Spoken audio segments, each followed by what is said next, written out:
नमस्कार दोस्तों, आपका स्वागत है यूट्यूब चैनल एसके टेक्निकल पर। तो यूपी स्कॉलरशिप 2024-25 के अराउंड एक सवाल आप लोगों का लगातार जो है कि कमेंट सेक्शन में भी देखने को मिला और आप में से काफ़ी लोग मुझे पर्सनल भी रीच आउट कर चुके हो। उसमें क्या है, इनकम सर्टिफिकेट यानी कि आय प्रमाण पत्र को लेकर आप लोगों के मन में डाउट आ गए हैं।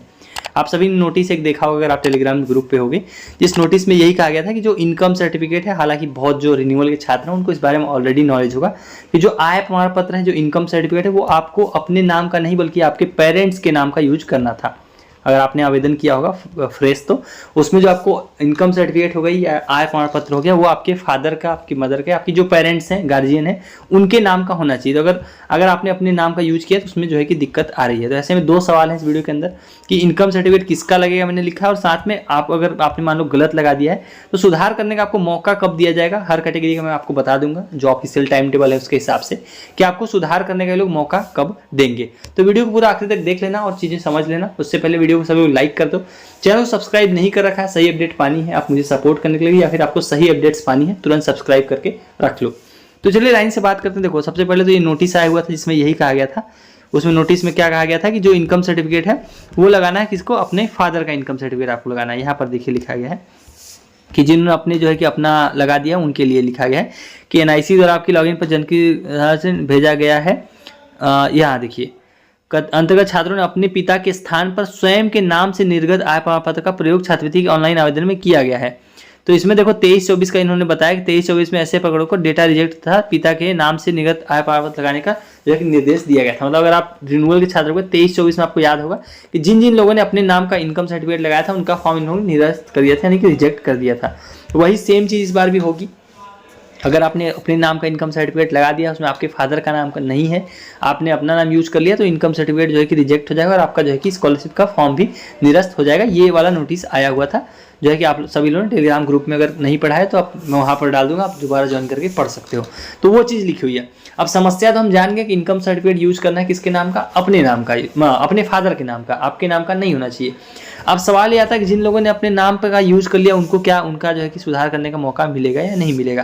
तो देखो यहाँ पर क्या लिखा है, देखो इन्होंने नया नोटिस 3 जनवरी को जारी हुआ, मतलब 2 दिन पहले, 3 दिन पहले, उसमें यही चीज़ कहा गया है कि चालू वित्तीय वर्ष में छात्रों ने अपने नाम से निर्गत आय प्रमाण पत्र का प्रयोग किया जो नियमानुसार नहीं है। ऐसे आवेदन पत्र जिनमें छात्रों ने अपने नाम से आय प्रमाण पत्र का प्रयोग किया, उन आवेदन पत्रों को यह कारण कि छात्र द्वारा अपने नाम से आय प्रमाण पत्र प्रयोग किया गया है का टंकण कराते हुए समिति के स्तर से निरस्त किया जाना है, मतलब रिजेक्ट करेंगे लोग। ऐसे छात्रों को समय सारणी में छात्रों के स्तर से करेक्शन की अवधि में माता पिता यानी कि अभिभावक या माता पिता अथवा पति जैसा लागू, मतलब आपके केस में जैसा भी, अगर आपकी शादीशुदा फीमेल हो तो अपने पति के नाम से, या फिर आपके जो है कि फादर है तो उनके नाम से, अगर फादर नहीं तो मदर के नाम से, या फिर जो भी आपका गार्जियन है उनके नाम का जो है कि आपको लगाना है करेक्शन की अवधि में। करेक्शन जब आपके फॉर्म में होगा उस टाइम पे ये लोग मौका देंगे।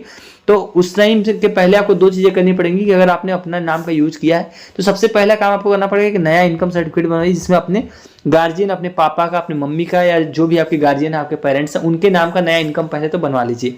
उसके बाद मैं आपको इस वीडियो में भी बताऊंगा कि आपको एक्चुअली में करेक्शन करने का लोग मौका कब देंगे। देखो चीज़ लिखी हुई भी है, यहाँ पर आप देख भी सकते हो कि जिन्होंने अपने नाम का यूज किया उनको जो है कि करेक्शन की अवधि में जो है कि मौका ये लोग देंगे। देखो संशोधन का अवसर प्रदान किया जाएगा। अब सवाल आप लोग के मन में आ रहा होगा कि आखिर में वो मौका कब है, वो डेट कब है। तो मैं आपको ऑफिशियल टाइम टेबल से वो चीज़ें समझा देता हूँ कैटेगरी वाइज कि जो है कि डेट आपको कब से कब तक जो है कि मिल रही है, जो है कि करेक्शन की, सुधार की। उसी टाइम पे आप लोग जो है कि अपना इनकम सर्टिफिकेट भी चेंज कर सकते हो।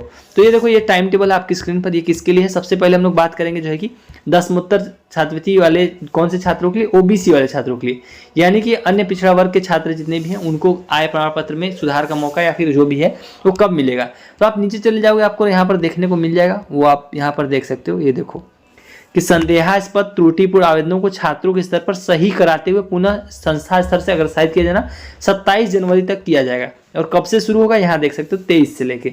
तो जो आप लोगों को जो है करेक्शन का मौका ओबीसी के छात्रों को मिलेगा वो 23 से लेकर 27 के बीच में मिलेगा। यही वो टाइम होगा जिसमें आपको इनकम सर्टिफिकेट भी ये लोग सुधारने का मौका देंगे। तो जितने भी छात्र हैं जिन्होंने गलत इनकम यूज कर लिया, अपने नाम का किया है, ओबीसी के छात्रों की हम बात करें, उनके लिए जो डेट है वो है 23 से लेकर 27 जनवरी। ऑफिशियल टाइम टेबल है आपकी स्क्रीन पर, मैंने आपको दिखा दिया कहाँ पे ये सुधार का चीज लिखा हुआ है। तो इसी टाइम पे आपके लिए विंडो खुलेगी, करेक्शन का मौका मिलेगा, उसमें आप ऑनलाइन में जो जो चीजें ये लोग मौका देंगे वो चीजें सही कर सकते हो। तो ये तो हो गए हमारे ओबीसी के छात्र। अब बात करते हैं अन्य जो है दूसरी जो कैटेगरी के छात्र बचे हैं उनका क्या सीन हो रहा है। अब जो हम आपकी स्क्रीन पर अभी आपके सामने जो टाइम टेबल दिख रहा है ये है जनरल कैटेगरी के छात्रों के लिए। सामान्य वर्ग यानी कि जनरल कैटेगरी के जितने भी छात्र हैं उनके लिए कब विंडो खुलेगी, जो है कि आय प्रमाण पत्र में सुधार करने का, इनकम सर्टिफिकेट में सुधार करने का, अगर गलत हो गया है तो वो भी आप नीचे स्लाइड डाउन करोगे आपको देखने को मिल जाएगा। द्वितीय चरण में जाना है आपको और यहाँ पर आपको देखने को मिल जाएगा त्रुटिपूर्ण आवेदनों को छात्रों के स्तर से सही किया जाना, वो मिलेगा 29 जनवरी से लेकर 5 फरवरी तक। ये डेट आप लोग नोट डाउन कर लो। ये सामान्य वर्ग के लिए जो टाइम टेबल जारी किया था वो है, तो डेट देख सकते हो 29 जनवरी से लेकर 5 फरवरी तक। यही वो टाइम होगा जिसमें आपके लिए विंडो ये लोग खोलेंगे करेक्शन की। उसी टाइम पे आपको अपना जो है कि नया वाला इनकम जो है कि आप लोग लगा सकते हो। तो वो चीजें आपको जो है कि डेट आपको नोट डाउन कर लेना। और जो मैंने पहले बताया कि अगर आपसे ऐसी गलती हुई है, सबसे पहला काम आपको करना है, कल मंडे है, पहले आप लोग नया इनकम बनवा लीजिए। तो ये तो हो गया जनरल कैटेगरी के छात्र। अब बात करते हैं जो हमारे SC ST कैटेगरी के छात्र हैं उनके लिए जो है कि कब मौका मिलेगा, उनको कब जो है कि ये सुधार का मौका मिलेगा। तो वो भी आप लोग देख सकते हो, ये टाइम टेबल है लेटेस्ट जो जारी किया गया था 28 नवंबर को जारी किया गया था SC ST के छात्रों के लिए। तो इसमें आपको देखने को मिल जाएगा जो है कि आपको सुधार करने का ये लोग मौका कब देंगे। यहाँ पर आप नीचे चले जाओगे तो ये देखो 24 नंबर पॉइंट आपको देखने को मिलेगा, त्रुटिपूर्ण आवेदनों को छात्रों की स्तर से सही किया जाना, वो 5 फरवरी से लेकर 10 फरवरी तक। तो जितने भी अनुसूचित जाति अनुसूचित जनजाति के छात्र हैं, अगर आप SC ST वर्ग से आते हो, अनुसूचित जाति अनुसूचित जनजाति से आते हो, तो जो आपको आय प्रमाण पत्र या फिर बाकी जो भी सुधार का मौका दिया जाएगा वो विंडो आप देख सकते हो 5 फरवरी से लेकर 10 फरवरी तक आपको करने को मिलेगा। और आपको इस चीज को सीरियस लेना, अगर आप तक इन्फो अभी तक पहुंची है या अभी पहुंच रही इस वीडियो के थ्रू भी, तो भी आपको जो चीजें मैंने बताई हो आपको समझ में आ गई होगी। मैंने आपको नोटिस भी दिखा दिया जिसमें समाज कल्याण की तरफ से बताया गया है कि इनकम जो है कि आपको यूज करना है, इनकम सर्टिफिकेट वो यूज करना है अपने फादर के नाम का या फिर अपने पेरेंट्स अपने गार्जियन के नाम का। अगर आपने अपना यूज किया है तो आपको सुधार करना पड़ेगा, नहीं तो ये लोग रिजेक्ट कर देंगे। लास्ट टाइम जितने भी रिन्यूअल के छात्र होंगे वो इस बात को कंफर्म कर सकते हैं, पिछली बार भी ये चीजें लोग की, मतलब इन्होंने एक चीज किया था। तो इस चीज का आपको ध्यान देता है। और जैसा मैंने आपको डेट बताया अपने वर्क के हिसाब से, अपने अपनी कैटेगरी के हिसाब से आपने डेट भी देख ली है कि सुधार का ये लोग मौका कब देने वाले हैं। तो ये थी मतलब जो है जो आप लोग के इंपॉर्टेंट डाउट थे इनकम सर्टिफिकेट को से रिलेटेड। और आपको कोई डाउट हो तो कमेंट सेक्शन आपका है, वहां पर आप सवाल कर सकते हो। उसके अलावा इंस्टाग्राम टेलीग्राम बाकी जगह पे भी आप रीच आउट कर सकते हो। टेलीग्राम ग्रुप है, टेलीग्राम ग्रुप में आप एक दूसरे की हेल्प कर सकते हो। टेलीग्राम चैनल पर नोटिस आपको देखने को मिल जाएंगे। और मेरे से आप पर्सनल पूछना चाहते हो तो इंस्टाग्राम की आईडी भी आपको मिल जाएगी कमेंट में और डिस्क्रिप्शन में, वहां से जाके आप फॉलो करके मैसेज ड्रॉप कर सकते हो। सो चलिए गाइस, इस वाली वीडियो में इतना ही। Thank you for watching, stay tuned to SK technician.